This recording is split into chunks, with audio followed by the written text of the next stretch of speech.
Welcome back. Let's see in this video the detailed explanations of the concepts what we learnt in the previous part.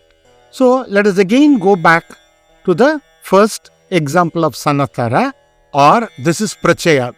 Please note we will always refer to Sannatara as Pracaya in our articles. So what's the example given in 1.7? Sa shana nashane abhi. Now if you go in detail, look at all the letters marked in blue. Sa, sha, na, sha is marked in Anudata Swara, of which generally, though some scholars say these are all Pracaya, the Pracaya effect of rendering at a tone lower than Anudata will be applicable to Sa, Sha, Na.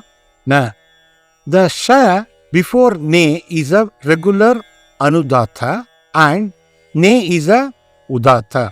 Therefore, generally as per rule, when there is a Udata, the previous possible letter should be a Anudata and the following letter, if it is not a Anudata or Udata, will be a Swarita. This is a very simple rule. Now we will go into it in detail later. The Ne, which is an Udata, we should clearly know that we are moving towards the Udata. Therefore, in Sha, right, it should be noted that it should be rendered at a note slightly higher than the Pracaya, or the Pracaya is rendered at a note slightly lower than the Anudata, and Sha will be uttered at the same tone as normal Anudata, so that when you say Sha, Shana, Nashane, Abhi, the Sha goes up slightly. Therefore, there is a distinction made between the Pracaya and the Anudata, which I have not covered in the previous video. Is the Pracaya is taken to be a specific type of Swara in the Swara Siksha. So, Swara Siksha says Udata, Anudata, Swarita and Pracaya. So, this must be borne in mind. Please remember the distinction that is made between the Pracaya Swara or Anudata, you will understand slowly by observing your Guru and practicing properly, and it becomes very clear that the Swara and the level of its tone has to be rightly reproduced while reciting the Vedas, so that the beauty and the rhythm of the Vedas is correctly maintained. The next example that we have given in our table in the book is Suprajastavamasaste. So we have marked Supraja in blue. Stvam, it comes from Supraja and there is a Tvam. As per Visarga Sandhi, it becomes Tvam. The following letter is A. So which is a separate padam, but it will become Suprajastvam A. Tvam A are both Udatam. Therefore, the Ja is an Anudatam. Therefore, the Pracaya effect will be given to Su and Pra. Suprajastvamashaste. So, just see here, the Shaste becomes a Swaritam. So, it follows a pattern of Anudatam, Udatam. Okay, the next letter is also Udatam. So, this becomes a Swaritam. But you may ask the question, why we are doubling it? Shaste. This becomes from Swaritam to Dirgha Swaritam. The rules for Dirgha Swaritam we will cover after taking through the basics of the Swaras. What is the next one? Ashanaya Mrityureva. Here Ashanaya, a full word or a pada, has got all the four letters as Pracaya. The next word or a pada starts at Mrityu. It has a sandhi with Mrityuhu eva, so it becomes Mrityur eva. The Mr is actually a Anudata. Tyu Udata. Eva is A is Anudata, Va is Udata. Therefore, Mrityur eva, the A is Anudata. So, while reciting, the entire Ashanaya will be recited with the Pracaya tone, right? Ashanaya Mrityureva. This is how it will be rendered. So let us go to the next example on Ekasruti. So what's our example? Gananam tva ganapatigum havamahe. So ganapa. What is monotonously rendered here? Tigum havamahe. After which ka is a regular anudatam. Vim is udatam. So the rendering comes Ganapadigum havamahe kaving kavinam. Now Digum havamahe is rendered slightly lower than a udata. But when you come to ka, it's a anudata. So havamahe kaving kavinam. So the drop will be easily be noticed and it will become clearer to the listener. What is the difference between a prachaya? A prachaya comes at the beginning of a padam or a statement or a word, whereas the ekashruti comes after a swaritam. So after pa, tigum havamahe, that part is the ekashruti, right? So this has to be also borne in mind. Next is, if you go to the Navagraha Sukta on Aditya, Esa Mishe Pashupati Pashunam Chaduspada Mujata Divatam. After that line, Bhagame Duraya Sposha Yajamanasya Santu. So in this statement, Ya is Udatam, Ja Swaritam, Manasya Santu. They are all rendered monotonously. This is a typical example of a ekashruti, right? So you normally see the pattern. In Rayas Posha, Yajamanasya, the Posha normally should be up, but it is down because the Yajamanasya Sandhu, Ya is a Udatam. Therefore, the previous possible letter to a Udatam will be an Anudatam, right? So here you typically see the combination which occurs in the Vedic statement. There is a Anudata, Udata, and Ja is the Swarita. So which is the Ekashruti part? Yajamanasya Sandhu. In that Manasya Sandhu, right?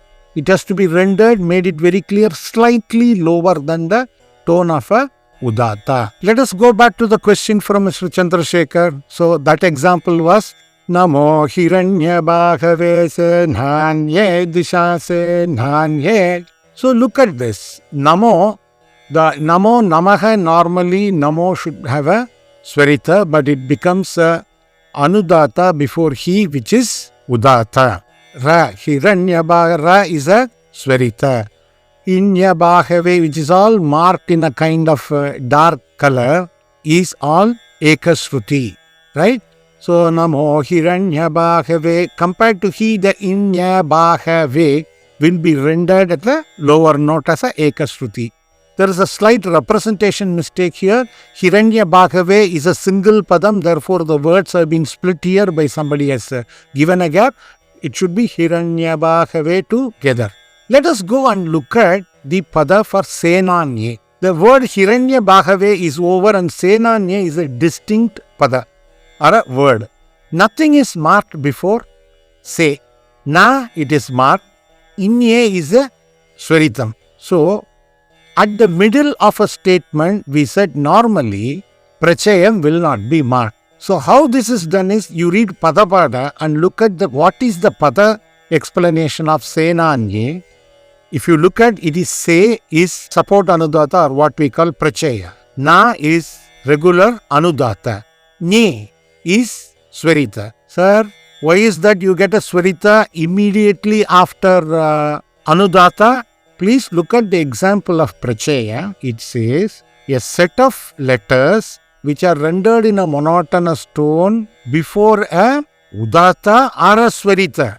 Therefore, in some of the cases grammatically, after a Anudatam comes, you can have special joint letters formed out of Ya, La and Va, which can be a Swaritam. In Panini's grammar, there is a very specific rule about the same. How do we get some similar words like it? Yes, we always talked about Kalva Aschame. Ka is Anudatam. Ilva is a joint letter of Va. Kalva Aschame. Right? If you go to other, there is the Shiva Sharavya. If you find Shara will be marked down. But in Vakya, the Sa will not be marked around like Senanya. Saravya, so after the Anudata of Ra, Ivya will be up. So there are many such words or padas that come in Rudra like, so, but you think of Yadu Dhanyaha, Da in Nya, the after Da, Inya will go up, Da is a Anudata, Inya is a Swarita. So kindly remember this. As per rule, this can work out. But how do we really split between where the Ekashruti ends and the Pracaya start? That is simple. You have to go word by word. And as you get experience, if there is a sandhi of a consonant letter with the following word, that part will belong to the next letter. One good example is Adya Ochadadi Vakta. Adya Avochad Adi Vakta. So, Adya Ochadadi Vakta. Avochat is all Pracaya. Adi Vakta, the A is also a lower swaram, say Anudata or support Pracaya. So what happens is, when it joins, the it joins A, it becomes the. So when you listen to your gurus while teaching Rudra, Adyavo Chadadi Vakta, they are talking Adyavo Dadadi Tika. Why they come with Dadi Vakta? Because Adi Vakta is a separate padam. So you should look at these aspects and observe your guru.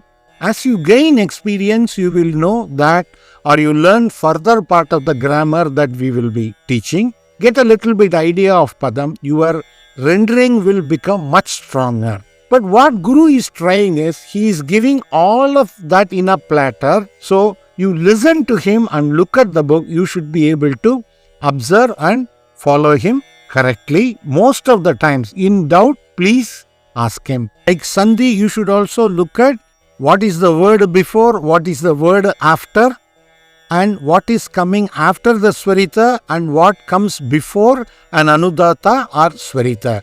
So with practice and listening to the Guru, you will be able to get it correctly. So now we got an idea to the query as to in Senanye Dishan Japate. So Se is a Prachayam. So it is rendered at a note lower than Na, which is regular Anudatam, and Inye is a Swaritam. Another example that when you are going through Vedic grammar that you come across quite often is for Ekashruti is Imam me Gange Yamune Saraswati Shudutri. Right? E is Anudata, Mam Udata, Me Swarita. After Swarita, what comes? Gange, Yamune, Saraswati. These are all Ekashruti. But the following word, Shu, is Udata. The next two is Swarita. The three is going down. Maybe the following word is Udata.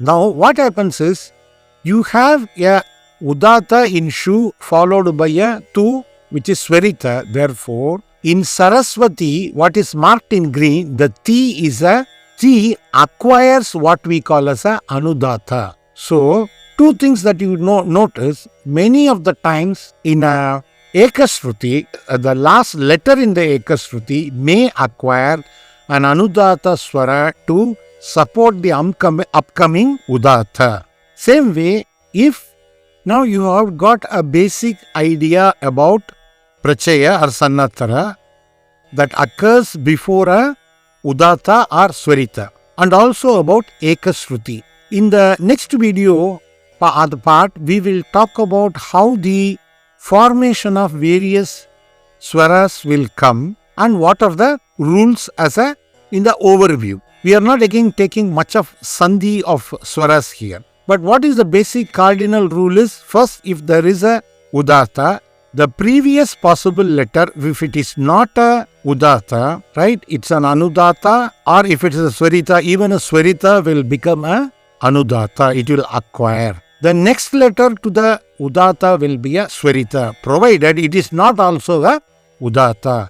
After a Udata, suppose a Anudata comes, the Anudata will remain the same. Thus, keep this as a guideline. We will go more detail into it. Take a break and continue in the next video. Till then, thank you and goodbye.